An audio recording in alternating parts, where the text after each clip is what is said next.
Hello বন্ধুরা, good evening. কেমন আছো তোমরা সবাই? আমি খুব ভালো আছি। দেখো, আজকে আমি এখানে পাঁচমিশালি সবজি রান্না করতে চলেছি।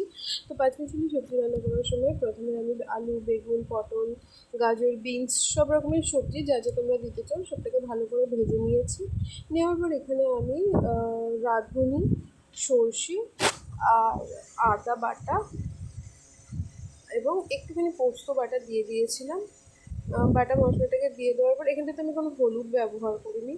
সম্পূর্ণ মশলাটাকে দিয়ে দেওয়ার পর এখানটাতে আমি এক কাপ মতো জলের মধ্যে 3-4 চামচ গুঁড়ো দুধ গুলে নিয়েছিলাম এবং এই তো ভাজা হয়ে গেলে তাতে ঝোল দিয়ে ফুটিয়ে নিয়েছিলাম।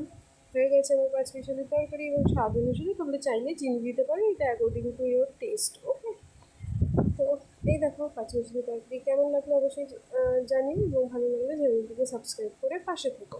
Thank you. আসছি একটা নতুন ভিডিও।